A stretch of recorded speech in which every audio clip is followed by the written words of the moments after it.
तिसऱ्या युनिटमध्ये म्हणजेच इंडस्ट्रीज अर्थातच उद्योग यामध्ये आपण भारतातील ब्रिटिश पूर्व काळ आणि ब्रिटिशकालीन उद्योगासंदर्भातील व्यवस्था जी आहे ती विचारात घेणार आहोत.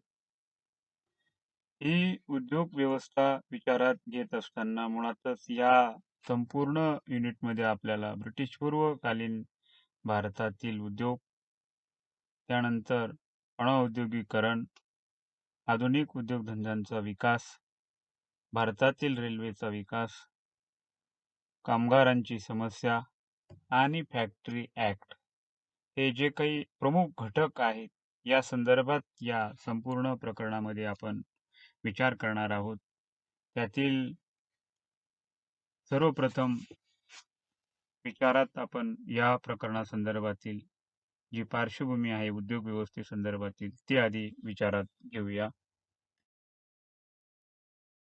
यामध्ये ब्रिटिश पूर्वकालीन भारतातील एकूण उद्योगांची स्थिती जर आपण विचारात घेतली तर त्यामध्ये मुळातच या संदर्भातील ही परिस्थिती विचारात घेत असताना मुख्यतः आपल्याला एकूण तत्कालीन परिस्थितीतील शहरी उद्योग आणि ग्रामीण उद्योग या दोन प्रमुख घटकांअंतर्गत, या दोन प्रमुख विभागांअंतर्गत ही परिस्थिती जी आहे ती आपल्याला विचारात घेता येईल. मुळातच ब्रिटिशांचा जो काही भारतातील प्रवेशाचा जो काही हेतू होता, आगमनाचा जो काही हेतू होता, तो हेतू जर आपण विचारात घेतला तर त्यामध्ये व्यापारात प्रारंभीच्या अवस्थेमध्ये व्यापार वाढवणे आणि व्यापाराद्वारे अधिकाधिक प्रमाणात नफा मिळवणे हा जो काही प्रारंभिक हेतू जो आहे तो हेतू या ठिकाणी आपल्या निदर्शनास येतो. कालांतराने या सर्व परिस्थिती संदर्भात ब्रिटिशांनी त्यांचे जे काही स्थान आहे, जी काही सत्ता आहे, ती सत्ता बळकट केल्यानंतर, ती सत्ता नियंत्रित केल्यानंतर संपूर्ण भारतभर ब्रिटिशांचा जेव्हा एकतंत्री आणि एक छत्री अंमल जो काही आहे तो जेव्हा प्रस्थापित झाला, त्यानंतर मात्र या संपूर्ण व्यवस्थेमध्ये जो काही बदल आहे तो बदल झालेला दिसून येतो. मुळातच ही सर्व परिस्थिती विचारात घेत असताना यामध्ये तत्कालीन परिस्थितीमध्ये इंग्लंडमधील जी औद्योगिक क्रांती आहे त्या औद्योगिक क्रांतीचा प्रचार आणि प्रसार जो काही आहे तो देखील या ठिकाणी विचारात घेणं हा क्रमप्राप्त भाग ठरतो. आणि म्हणून या संदर्भात आपण जर एकूण विचार केला तर आधुनिक उद्योगधंद्यांचा एका बाजूला विकास झाला, परंतु आधुनिक उद्योगधंद्यांचा विकास होत असताना तत्कालीन परिस्थितीमध्ये भारतातील जे काही पारंपरिक उद्योग व्यवसाय जे आहेत त्या पारंपरिक उद्योग व्यवसायांचा मात्र या ठिकाणी जो काही ऱ्हास आहे तो ऱ्हास झालेला दिसून येतो. आणि म्हणून ही सर्व व्यवस्था विचारात घेत असताना आपल्याला ब्रिटिश पूर्वकालीन भारतातील उद्योगांची जी स्थिती आहे ती स्थिती विचारात घेताना मुळातच आपण भारतासंदर्भात जर विचार केला तर भारत हा ग्रामीण संस्कृती प्रधान असणारा असा देश आणि त्यामुळे साहजिकच या देशातील मोठ्या प्रमाणात जी काही लोकसंख्या आहे ती लोकसंख्या ग्रामीण भागामध्ये आपले वास्तव्य जे काही आहे ते वास्तव्य करत असलेली देखील तत्कालीन परिस्थितीमध्ये आढळून येते. आणि म्हणूनच मुळातच यामध्ये भारताचा जो काही प्रमुख व्यवसाय म्हणून कृषी हा व्यवसाय हा जो आहे तो या ठिकाणी प्रचलित असलेला दिसून येतो. आणि म्हणून ब्रिटिश काळातील उद्योगांचा आपण एकूणच जर समजा आढावा घेतला तर त्यामध्ये कृषी संदर्भातील आणि कृषी निगडीत जे काही उद्योग आहेत, हस्त व्यवसाय आहे, त्यांचे स्वरूप यामध्ये आपल्यास दिसून येतो. ब्रिटिश पूर्वकालीन भारतातील ही उद्योगांची स्थिती विचारात घेताना मुख्यतः 19व्या शतकात ही उद्योगांची स्थिती जी काही आहे म्हणजेच ब्रिटिशांच्या आगमनानंतर भारतातील जे काही पारंपरिक उद्योग आहेत, जे काही पारंपरिक व्यवसाय होते, त्या व्यवसायासंदर्भात ब्रिटिशांच्या आगमनानंतर मात्र या पारंपरिक उद्योगधंद्यांचा, या पारंपरिक व्यवसायांचा जो विनाश आहे, जो ऱ्हास आहे, तो ऱ्हास या ठिकाणी झालेला दिसून येतो. आणि म्हणून ही सर्व परिस्थिती जी आहे ती एकूणच ग्रामीण जीवनाची जी काही चित्र आहे ती बदलणारी ठरलेली दिसून येते. म्हणून ग्रामीण उद्योगधंद्यांच्या संदर्भात आपण विचार करत असताना तत्कालीन परिस्थितीमध्ये म्हणजेच ब्रिटिशांच्या आगमनापूर्वीची ही व्यवस्था जर आपण विचारात घेतली, तर कंपनीने भारतात आपली सत्ता जी काही आहे ती सत्ता जेव्हा स्थापन केली, तेव्हा प्रारंभीच्या अवस्थेमध्ये व्यापाराद्वारे अधिकाधिक प्रमाणात नफा मिळवणे ही जी काही धोरण ही धोरण या ठिकाणी दिसून येते. परंतु भारतातील उद्योग हे 2 विभागामध्ये समाविष्ट होते. त्यामध्ये ग्रामीण भागातील उद्योग आणि शहरी भागातील उद्योग. आता याच्यामध्ये ग्रामीण भागामध्ये खेड्यांचं जे काही जीवन होते हे स्वयंपूर्ण होते. म्हणजे तत्कालीन परिस्थितीमध्ये म्हणजेच ब्रिटिशांच्या आगमनापूर्वी भारतात 12 बलुतेदारी पद्धत जी काही आहे, ती 12 बलुतेदारी पद्धत या ठिकाणी अस्तित्वात असलेली दिसून येते. ज्यामध्ये विभिन्न असे समाज घटक जे काही आहेत, उदाहरणार्थ सुतार असतील, कुंभार असतील, लोहार असतील, विणकर असतील, शिंपी असतील, असे अनेक घटक जे काही होते, ते घटक हे तत्कालीन परिस्थितीमध्ये खेड्यामध्ये आपले स्वयंपूर्ण जीवन जे काही आहे, ते वस्तू विनिमयाच्या पद्धतीद्वारे आणि नियंत्रण अशा पद्धतीने आपले जीवन व्यतीत करत होते. म्हणजे वंश परंपरेने जे काही चालत आलेले हे जे काही उत्पादन होते, या संदर्भातील हा भाग या ठिकाणी महत्त्वपूर्ण होता.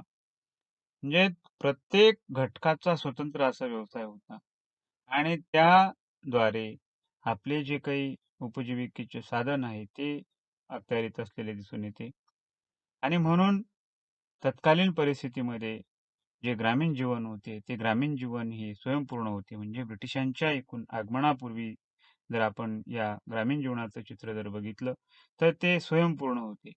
म्हणजे मगाशी विचारात घेतल्याप्रमाणे 12 बलुतेदारी पद्धतीद्वारे जे ग्रामीण जीवन होते, वस्तू विनिमयाच्या पद्धती अंतर्गत हे ग्रामीण जीवन हे स्वयंपूर्ण होते.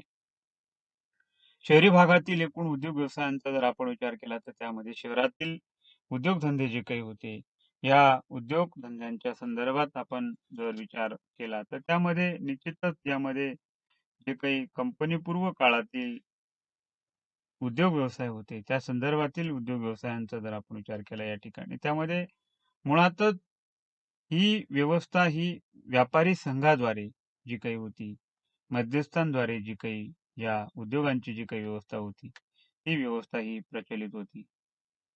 आणि म्हणून या व्यापारी संघांचे तत्कालीन परिस्थितीमध्ये जे काही महत्त्व होते, ते महत्त्व या ठिकाणी दिसून येते.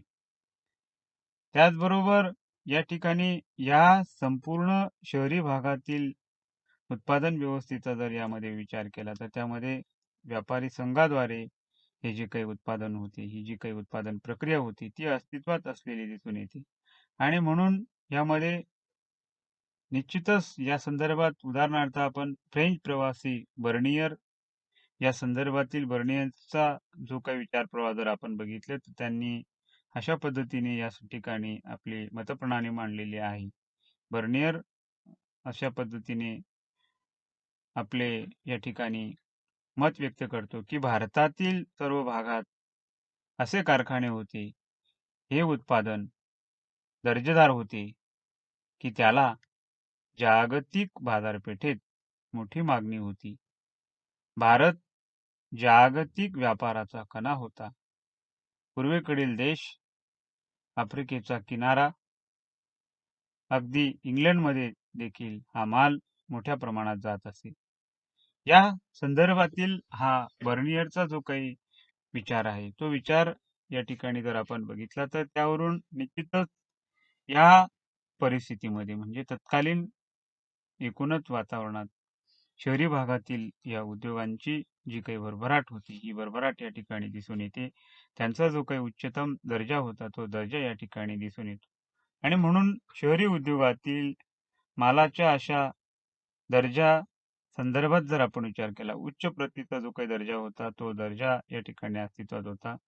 आणि म्हणूनच यामध्ये या संदर्भातील ही जी काही व्यवस्था होती ब्रिटिश पूर्व काळातील, ही व्यवस्था निश्चितच या संपूर्ण शहरी जीवनामध्ये आणि तत्कालीन भारतीय आर्थिक व्यवस्थेतील हा एक विकासाचा असा भाग मानला जातो. आणि म्हणूनच या संदर्भात मात्र ब्रिटिशांच्या आगमनानंतर ही परिस्थिती मात्र बदलली. ब्रिटिशांनी या संदर्भात भारतीय उद्योगधंद्यांचे जे काही भवितव्य आहे, ते भवितव्य मात्र सीलबंद करणाऱ्या धोरणाचा जो काही आपला पाठपुरावा होता, तो पाठपुरावा केलेला दिसून येतो. म्हणजेच एकूण ही व्यवस्था ब्रिटिश पूर्व काळातील ही व्यवस्था जर आपण बघितली, तर यामध्ये मात्र ब्रिटिशांच्या आगमनानंतर मात्र खीळ बसलेली दिसून येते. आणि म्हणून साहजिकच निश्चित या ठिकाणी परिणाम जो काही आहे, तो परिणाम या ठिकाणी झालेला दिसून येतो. त्यानंतर भारतातील जे काही पारंपरिक उद्योग होते, त्या पारंपरिक उद्योगांचा ऱ्हास जो काही आहे, तो ऱ्हास झालेला दिसून येतो. आता या ऱ्हासासंदर्भात जर आपण एकूण विचार केला, तर त्यामध्ये या पारंपरिक उद्योग धंद्यांच्या ऱ्हासाला जी परिस्थिती कारणीभूत ठरली, त्या परिस्थिती संदर्भात विचार करत असताना आपल्याला ब्रिटिशांची विशेषतः ईस्ट इंडिया कंपनीची जी काही व्यापार नीती होती, ती व्यापार नीती या ठिकाणी कारणीभूत ठरलेली दिसून येते. कंपनीचे व्यापारी परवाने मगाशी या ठिकाणी आपण विचार करत असताना हा भाग जो काही विचारात घेतलेला दिसून येतो, की अधिकाधिक प्रमाणात नफा मिळवणे. हे नफा मिळवण्याचे जे काही धोरण होते, ते धोरण अस्तित्वात असलेले दिसून येते. यामध्ये ईस्ट इंडिया कंपनीने बंगालमध्ये उदाहरणार्थ जर आपण बघितले, तर करमुक्त व्यापार करण्याचा जो काही परवाना आहे, तो परवाना मिळवलेला दिसून येतो. आणि त्यामुळे या नंतरच्या काळात कंपनीने इतरत्र जो काही आहे व्यापार करण्याच्या ज्या काही सवलती आहेत, त्या सवलती मिळवलेल्या दिसून येतात. म्हणजे बंगालमध्ये आपला जो काही व्यापारी अस्तित्वाचा जो काही पाया होता, तो पाया रोवल्याबरोबर इतरत्र जे काही व्यापारी सवलती मिळवण्याची जी काही रणनीती होती, ती रणनीती या ठिकाणी दिसून येते. अनेक ठिकाणी या संदर्भात आपल्या ज्या काही वखारी आहेत, त्या वखारी स्थापन केलेल्या दिसून येतात. आणि म्हणून ज्या काही आपल्याला ज्या व्यापारी सवलती कंपनीने मिळवल्या, त्या व्यापारी सवलतीचा दुरुपयोग करून इंग्रज अधिकारी असतील, यांनी आपला जो खाजगी व्यापार जो आहे, तो खाजगी व्यापार वाढवला. त्याचबरोबर या संदर्भातील अधिकाधिक प्रमाणात नफा मिळवण्याचे जे काही धोरण होते, ते धोरण या ठिकाणी अवलंबलेले दिसून येते. आणि म्हणून या संदर्भात जर आपण बघितले, तर अगदी ब्रिटिशांनी आपली व्यापारी मक्तेदारी जी होती, ती व्यापारी मक्तेदारी निर्माण केलेली दिसून येते. आणि त्याच्यामुळे या व्यापारी मक्तेदारीमुळे निश्चितच याचा जो काही पडसाद आहे, तो पडसाद एकूणच भारतीय आर्थिक जीवनावर पडलेला दिसून येतो. आणि यामुळे भारतातील पारंपरिक जे काही उद्योग होते, त्या पारंपरिक उद्योगांचा ऱ्हास मात्र झालेला दिसून येतो. त्याचबरोबर औद्योगिक क्रांती. त्यामध्ये याआधी आपण विचार केल्याप्रमाणे इंग्लंडमधील औद्योगिक क्रांतीचा जो प्रचार आणि प्रसार होता, तो प्रचार आणि प्रसार भारतामध्ये तत्कालीन परिस्थितीमध्ये झालेला दिसून येतो. आणि त्यामुळे याचा जो काही पडसाद आहे व्यवस्थेचा, तो निश्चितच या ठिकाणी उमटलेला दिसून येतो. पारंपरिक भारतीय उद्योगांचा ऱ्हास होण्यास इंग्लंडमधील जी काही ही व्यवस्था होती, ही यांत्रिक प्रक्रिया, औद्योगिक क्रांती निश्चितच या ठिकाणी कारणीभूत ठरलेली दिसून येते. आणि म्हणजे इंग्लंडमधील या औद्योगिक क्रांतीमुळे देशांतर्गत जे काही उद्योग व्यवसाय होते, या उद्योग व्यवसायांना खीळ बसलेली दिसून येते. या संदर्भात जो काही पडसाद आहे, तो पडसाद या देशांतर्गत उद्योग व्यवसायांना भोगावा लागलेला दिसून येतो. आणि म्हणून अगदी उदाहरणार्थ आपण कापड असेल, रेशीम असेल, या संदर्भातील जे काही लोकप्रिय उद्योग व्यवसाय होते, या उद्योग व्यवसायांना देखील ही झळ सोसावी लागलेली दिसून येते.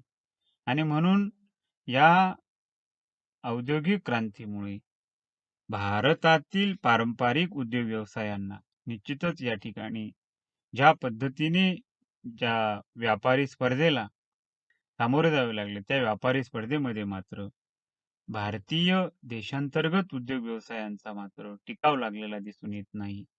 आणि कारण औद्योगिक क्रांतीमुळे ज्या पद्धतीने इंग्लंडमधील जो काही उदाहरणार्थ कापड उत्पादकांनी उत्पादित केलेला माल असेल किंवा इतर उद्योग व्यवसायासंदर्भात जरी आपण विचार केला, तो स्वस्त आणि दर्जेदार या संदर्भात जो काही बघितला आपण, तर त्यामध्ये भारतीय देशांतर्गत उद्योग व्यवसायांचा टिकाव लागला नाही. आणि त्यामुळे भारतीय कारागिरी नष्ट करण्यासाठी त्यांनी ब्रिटिश सरकारने या संदर्भात जो काही पुढाकार जो आहे, तो पुढाकार निश्चितच या ठिकाणी घेतलेला दिसून येतो. म्हणजेच भारतीय उद्योग व्यवसायांना या ठिकाणी या व्यापारी स्पर्धेमुळे खीळ बसलेली दिसून येते. आणि म्हणूनच साहजिकच ही जी काही स्पर्धा होती, व्यापाराची जी काही स्पर्धा होती, त्या स्पर्धेमध्ये देशांतर्गत उद्योग व्यवसायांचा जो काही टिकाव आहे, तो टिकाव मात्र लागला नाही. इंग्लंडचे आर्थिक धोरण जे काही होते, ते इंग्लंडचे दुटप्पी आर्थिक धोरण या ठिकाणी देशांतर्गत उद्योग व्यवसायांच्या विनाशाला कारणीभूत ठरलेले दिसून येते. कारण या संदर्भात जर आपण उदाहरणार्थ संरक्षक जकात नीती असेल, या संदर्भातील ही जी काही व्यवस्था होती, ही व्यवस्था तत्कालीन परिस्थितीमध्ये भारतीय पारंपरिक उद्योग व्यवसायांच्या दृष्टिकोनातून ही अहितकारक ठरलेली दिसून येते. कारण यामध्ये इंग्लंडने भारतासंदर्भात जो काही तत्कालीन परिस्थितीमध्ये विचार केला होता, की कच्च्या मालाची खरेदीची हक्काची बाजारपेठ आणि पक्क्या मालाच्या विक्रीची हक्काची बाजारपेठ, ही जी काही रणनीती होती, हे जे काही सूत्र होते, हे सूत्र आणि इंग्लंडचे हे धोरण निश्चितच पारंपरिक उद्योग व्यवसायांच्या दृष्टिकोनातून हे विघातक ठरलेले दिसून येते. आणि त्याच्यामुळे भारतातील कुटीर उद्योगांचा जो काही ऱ्हास आहे, तो ऱ्हास झालेला दिसून येतो. पारंपरिक उद्योग व्यवसायांना या व्यवस्थेमुळे निश्चितच जी काही समस्या जी होती, ती समस्या या ठिकाणी निर्माण झाली. आणि त्यामुळे या इंग्लंडच्या दुटप्पी आर्थिक नीतीने देशांतर्गत उद्योग व्यवसायांना या पद्धतीने निश्चितच या समस्येला म्हणजेच ऱ्हासाच्या या व्यवस्थेला सामोरे जावे लागले. कुटीर उद्योगांच्या ऱ्हासामुळे भारतीय समाज जीवनावर जो काही परिणाम आहे, तो परिणाम या ठिकाणी झालेला दिसून येतो. आणि म्हणूनच इंग्लंडची जी काही ही दुटप्पी आर्थिक नीती होती, ही दुटप्पी आर्थिक नीती भारतातील तत्कालीन परिस्थितीमध्ये पारंपरिक उद्योग व्यवसायांच्या ऱ्हासाला कारणीभूत ठरलेली